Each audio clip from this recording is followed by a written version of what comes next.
Welcome to the Deep Dive. Today we're digging into something that, well, for millions of you near the coast, might be starting to sound less like a warning and more like, I guess, background noise. We're talking about the National Weather Service's Coastal Flood Watch.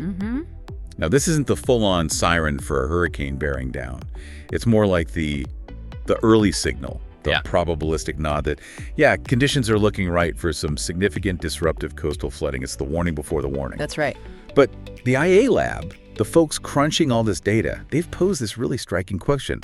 What if this advisory, this routine thing, stops being about an event, something specific, temporary, and starts just describing a state of being? Yeah. Like, what if the watch just becomes the new normal, forcing cities, whole communities, to live basically under this constant low-level emergency footing? And if you listening now have sort of felt like these alerts are popping up more often, or maybe you found yourself Googling Coastal Flood Watch more frequently, Right.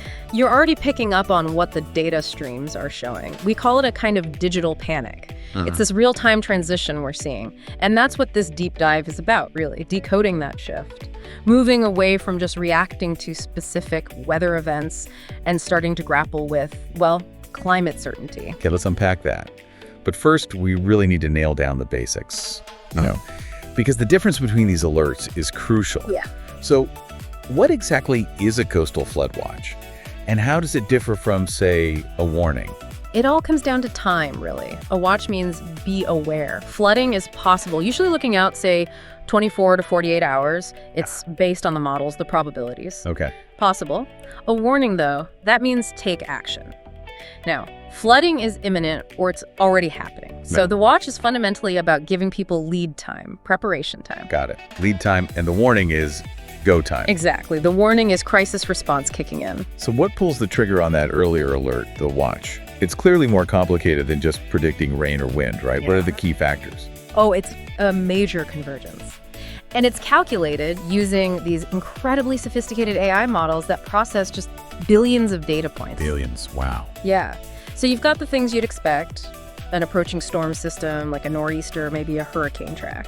You've also got the predictable astronomical stuff like king tides. Right, the really high tides. But then critically, you have the new baseline condition, rising sea levels. That's sort of the stage everything else plays out on now. The models pull all that together, plus real-time data from offshore buoys, atmospheric pressure readings across the region, and something often overlooked but vital: coastal bathymetry. Bathymetry. Okay. That's the shape of the seafloor near the coast, right? Yeah.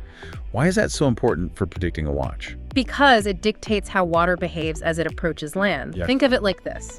A shallow, gently sloping seafloor acts like a huge ramp. Okay. It lets storm surge pile up higher and travel further inland compared to a coast with a steep, deep drop-off right near the shore. So the underwater landscape basically funnels the water or lets it spread out. Precisely. If the models see a storm system lining up with coastal geometry that encourages that funneling or piling effect, the probability for triggering a watch goes way up. Okay, that makes sense.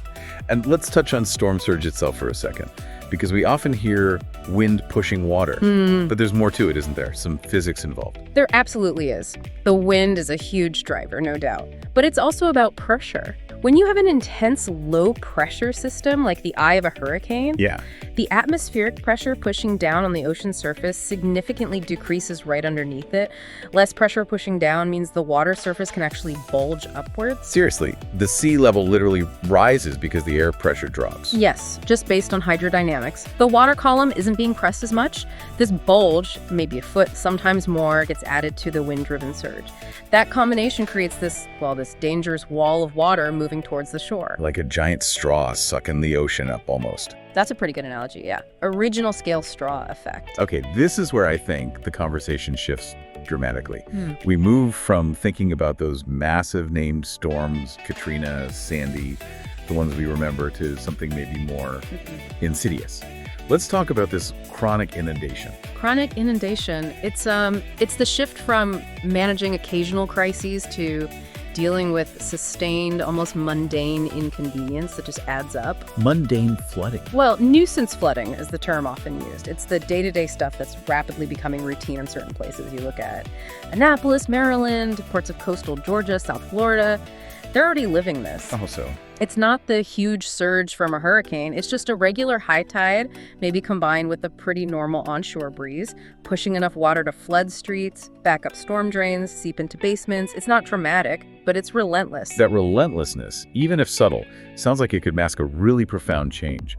And this sets up the IA Lab's main projection, which honestly sounds like it could rewrite the rules for coastal cities. It really could. They're projecting that within just a decade, think about that, 10 years, because of accelerating sea level rise. Yeah. That a simple high tide, maybe paired with just a standard onshore breeze, could be enough to trigger a coastal flood watch in major areas.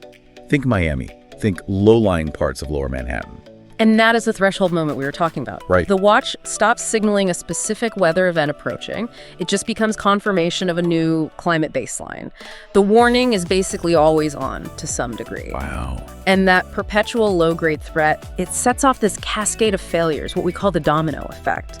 And its long-term impact, economically and socially, could actually be far more damaging than a single huge storm. Wait, hang on. How can that be? Surely the repair bill from something like a Cat 4 hurricane is astronomical compared to, wet streets a few times a month. It's about the type of loss, a single spike versus chronic systemic decay.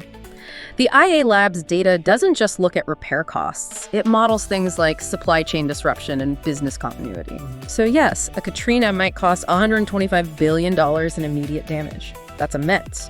But it's largely a one-time hit absorbed over time. Chronic disruption, though, it eats away at the foundations of the economy. How does that play out? Give me an example. Okay, imagine a key coastal highway carries, say, 60% of a region's goods. If that highway is under a flood watch threat, maybe partial closures, 4 times a month. Yeah. Think about the lost work hours, the delayed shipments, the rerouting, the general instability for businesses relying on it.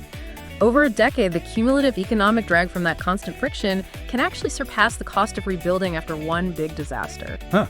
I hadn't thought of it that way. It's the death by 1,000 cuts economically. Exactly. And the models show the certainty feeds directly into risk assessments. We're already seeing insurers starting to price premiums based on predicted future flood frequency, not just past events. So insurance rates go up. Dramatically. For some vulnerable coastal zip codes, the IA Lab projected potential premium hikes of like 300% within 8 years. That essentially makes housing there uninsurable, unaffordable for average families. And it's not just the money, right? The physical infrastructure itself must be taking a beating from this constant saltwater exposure. Oh, absolutely. It's an infrastructure crisis baked in. Our concrete, our steel, it wasn't designed for this kind of regular saltwater bath. What does the salt do? Saltwater carries high concentrations of chlorides. Chlorides are incredibly corrosive to the rebar inside concrete and to structural steel. It accelerates that corrosion maybe 5 times faster than you'd see inland. 5 times faster. So you're looking at critical systems failing much sooner than expected, underground electrical conduits getting submerged weekly, roads constantly cracking or developing sinkholes from saturated ground, the foundations of bridges, subway tunnels, constantly fighting off saltwater intrusion. These systems were built for a climate that, frankly, doesn't exist anymore. They're losing a battle against chemistry. And eventually, you can only patch things up so many times, which leads to what you called the impossible choice. Right. Mitigation efforts, building higher seawalls, elevating roads, maybe even whole neighborhoods, they have limits. The costs become astronomical, unsustainable for communities. So they have to choose. The data eventually forces these incredibly difficult decisions. Which areas can we afford to protect? And which areas do we have to strategically retreat from? Wow. That's huge. And the human cost behind those decisions. That's where it moves beyond spreadsheets. We're talking about profound impacts, constant anxiety for residents checking tide charts daily, plummeting property values, wiping out family wealth built over generations, the erosion of coastal culture, the very reason many people live there. Yeah. The IA Lab actually frames the potential for large-scale migration away from these increasingly vulnerable zones as maybe the next great American social challenge. A climate-driven displacement that will have huge knock-on effects for inland states, resources, politics, everything. Okay, so we have this pretty alarming picture. Certainty replacing probability, powered by these advanced models.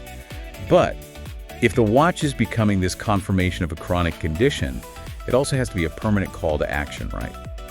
What does a smart, data-driven response actually look like? It looks like evolving beyond just relying on bigger, harder concrete walls. The future of coastal resilience, based on the data and recommendations from places like the IAA Lab, leans heavily into what are called nature-based solutions. Nature-based solutions, like what? We're talking about large-scale strategic investments in restoring coastal ecosystems. Things like wetlands, mangrove forests, oyster reefs. Okay, but how does planting mangroves compare to building a massive seawall? Why is that seen as superior now? Because they work with the water dynamically. A concrete wall just reflects wave energy, often causing more erosion or worse, flooding somewhere else down the coast. Right, it just pushes the problem elsewhere. Exactly. Natural barriers are like soft infrastructure. They absorb the energy. The data's pretty compelling. Just 1 acre of healthy mangrove forest can significantly knock down wave energy, acting like a natural breakwater. They reduce the speed and height of the surge before it even reaches developed areas. So they're like speed bumps for the ocean. That's a great way to put it. Speed bumps for the ocean. Plus, they provide other benefits, like habitat and water filtration. That makes sense. But okay, a watch is issued under this new chronic reality. We still need to know precisely where the trouble spots will be, right? Not just somewhere in the county. Absolutely critical. This chronic threat demands hyper-local intelligence. A broad warning like coastal flood watch for Miami-Dade County just isn't actionable enough anymore. So what's the tech there? New modeling approaches are combining predictive AI, like the stuff the IAA Lab develops, with technologies such as LIDAR. LIDAR, that's a laser mapping. Light detection and ranging, yeah. It gives you incredibly detailed 3D maps of the terrain, down to inches of elevation difference. When you feed that precise topography into the flood model, You can predict flooding street by street. or even block by block, the models can show, okay, this street will likely flood, but the parallel street just 2 feet higher might stay dry, or this specific intersection is the lowest point. And that precision changes how you respond. Completely. First responders can deploy resources much more effectively. Instead of guessing, they know exactly which low-lying electrical vault needs sandbagging or which specific blocks might need temporary barriers or evacuation notices. It allows for targeted, efficient action. So for you, the listener, living in one of these coastal areas, how do you take this information and prepare differently? If the watch is becoming part of the background hum, how do we respond effectively? Well, it means rethinking preparedness. The Coastal Flood Watch isn't just practice for the big one anymore. It's becoming, in a way, a budgeting reality. A budgeting tool? How so? If the data suggests your business district or the road to your kid's school is likely to face minor flooding, maybe road closures, 4 times a month within the next decade, you have to factor that chronic disruption into your life. Your business planning, your commute planning, everything. It's not just about having a go bag anymore. It's about planning for regular interruption. Exactly. Business owners need to think, how does this affect my inventory, my staffing, my insurance costs? Can my supply chain handle this frequency? Maybe budget for, say, 4 disrupted business days a month. But at the community level. It means getting engaged, talking to local government about investing in those nature-based solutions we mentioned, demanding access to that hyper-local LIDAR mapping so you know your specific elevation, your real risk. Where do you need to elevate utilities? Where should community flood-proofing efforts focus? Know the new normal and plan and budget accordingly. It really drives home the urgency, doesn't it, when you frame it that way? The Coastal Flood Watch becomes this ongoing report card on how well we're adapting. We have the data. We have the warning time, even if it's becoming more frequent.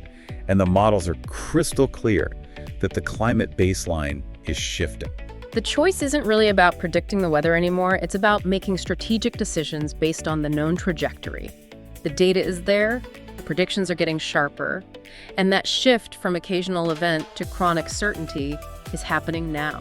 So the real question isn't if the water will come or even just how high it will come, because the data says frequently and disruptively. Right. The real question is, what are we as individuals, as communities, as a nation going to do with the warning time that the IAA Lab and systems like the Flood Watch are giving us? That seems like the critical homework for all of us. Well said. Thank you for joining us on this deep dive, exploring this critical intersection of weather, climate change, data, and how we build resilient communities. Stay curious, stay informed, and we'll catch you next time.